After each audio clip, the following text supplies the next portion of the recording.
favorite places in the world is Watch Hill, Rhode Island. Taylor Swift, the Ocean House, is one of my favorite places. By the way, my stepson right now is a chef in Providence. So I know Rhode Island very, very well. I love Rhode Island. I love it. I love you, man. Oh, I appreciate that. I watch you every morning. That's nice. Yeah, I watch you every morning, and you're very accurate. Yeah. Hey, John, did you hear that? When you complain, demanding schedule. I appreciate that. The guys, we put in a lot of time. Let me ask you about Coutinho. You played with great players. I mean, the Barkleys and the King and the Yao Ming. I mean, you played with egos and these big guys. So right now, James Harden's an MVP of this league. He's going to win that award. Mm-hmm. And Coutinho, he is struggling. I mean, I'm not talking like 1 for 8. He's 0 for his last 20 on threes. When you played with star players, and I mean these are Hall of Fame level guys, and they were struggling. Even Barkley and Akeem didn't have many slumps, but he had a couple. Right. Do they have to change their game? Should Harden change his game? What do you do? What did the guys you played with do when they get in these prolonged slumps? Well, I kind of dissected James' game, and everybody always says that James looks like how when I played. I mean, he shoots a lot more threes. This kind of generation shoots a lot more threes. Right. But it's funny because James can post up, right? He's thick. Yeah. Well, when I was playing, Kobe, myself, a lot of us guards, we were post guards that can shoot threes, but we had mid-range game, Rip Hamilton, guys like that, Ray Allen, and I just think James needs to, they're running him off the three, or they're really close to him on his threes. Clay's right on him. Right on him. I mean, I truthfully think he needs to get into that mid-range to free himself up some, give him a different look. Because there's only a layup or it's a three. So I think you need to kind of, they're anticipating everything. It's like when we were younger, you're playing 2-on-2 or 3-on-3 practice time, and it was just jump shots, right? So defensively, what you're doing is, I know you're not going to the cup because it's just a jump shot game. So what I'm going to do is I'm going to contest your every shot and make it harder for you. I think that's how they're playing him. And he's forcing his threes, and he's looking at his wrists, and he's kind of, no, it's not that. You got to mix it up. No, I agree with you, Coutinho. I think, not that I was ever a even good basketball player, but when I played, confidence is a real thing. I was a shooter. Mm-hmm. And, I mean, listen, man, it is, rebounding's not about confidence. Defense is about effort, not confidence. Right. Steals aren't about confidence. Right. Shooting's about confidence. And it is. It is. Like, A-Rod's a great baseball player. Mm-hmm. But, man, you get that stuff clicking upstairs, and it changes you. And I agree with you, I think Harden needs to say, listen, man, I'm a thick, he's a great ball handler. Right. He's a beautiful offensive player. Right. All you're saying is, dude, get your percentages up here. Feel good about yourself. That's it. It's like you can get a layup, but let's do some mid-range. Let's do some post-up. Let's do some face-up 15 feet from the basket.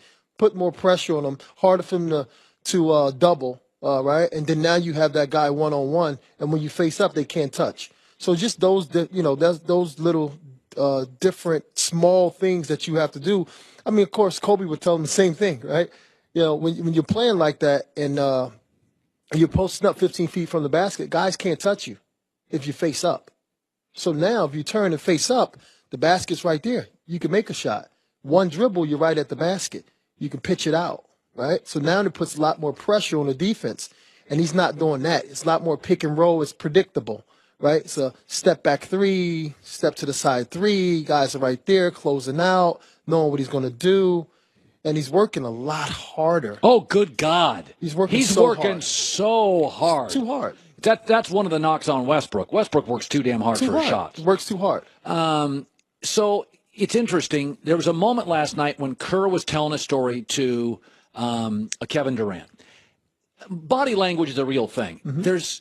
There's something about Durant. Earlier this year, Steve Kerr kind of criticized the team about something, said they were lazy or something, and Kevin Durant, right after Kerr was at the podium, came out and said, I don't think that's true at all.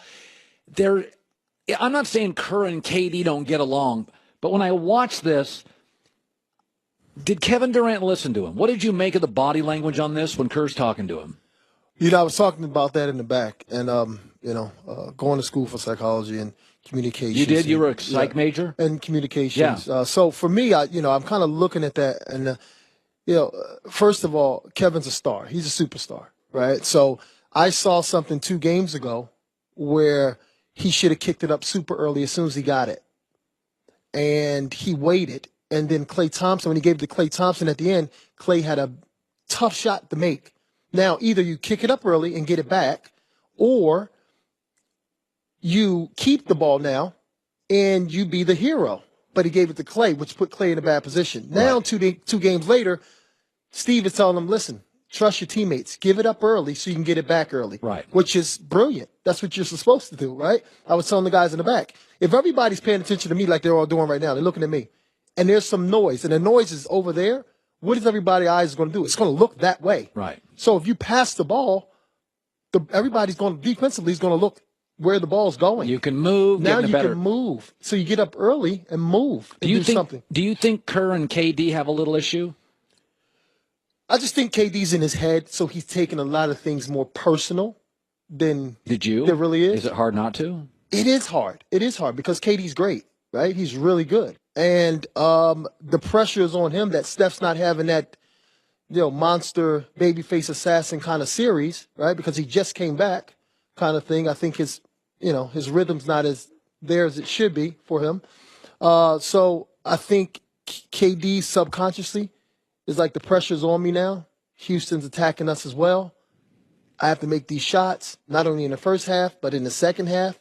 And I got to put everybody on my back kind of thing. I don't know. I don't know. But guys, they take it personal. I mean, Phil and Kobe, right? Listen, these relationships are hard. That's what it is. Plus, when guys get rich, this counts for doctors and lawyers and politicians. Yeah. The richer people get, the less they want to listen. That is so. That is so true. You play with a young so Charles true. Barkley in Philadelphia. He listens at the timeout. Then you get him to Houston. He listens. Phoenix. He listens a little bit less. That's nothing against Charles. That's the way human beings are. The higher the stack of money, our ears close. Because they think they did it by themselves. Yeah, and I know everything. Yeah. I'm guilty of that. I did it by myself. I was successful, but you forget who helped you get to that point. That's why, Goulet, I can't pay you, because you'll just be uncoachable. That's always been my theory with you. Okay, so Coutinho Mobley joining us. All right, Chris Paul is hurt. I think it's a big deal. Do you? I truly do. Chris is he's taking some really tough shots, great shots. He's a great player.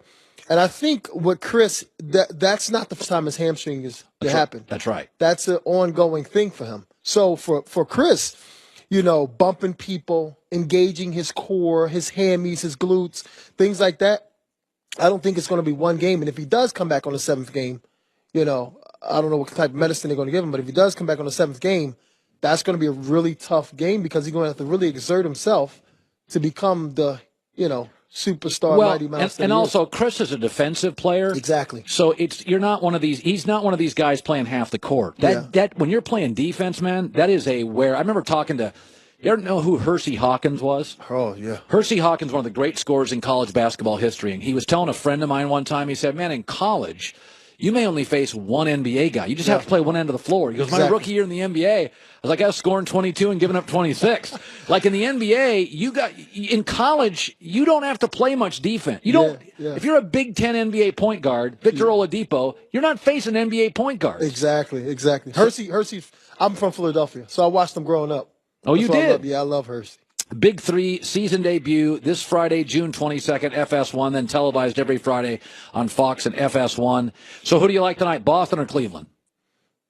I have to stay with LeBron. Yeah. I love LeBron. I love everything about LeBron. Thank you. He's amazing. I love him. He's the basketball gods, literally, they did so well with him. It's ridiculous.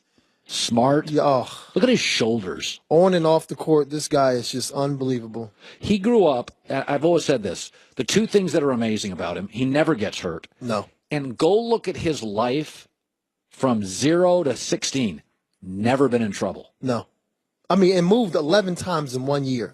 In 1 year. All these different things he's done that happened to him. He didn't go to, he didn't go to school for a certain time. He missed 200 days of school 1 year. Yeah, because a situation in the family. And then the next year, perfect attendance. Because he was embarrassed from the previous year. This guy's, I don't know where he comes from.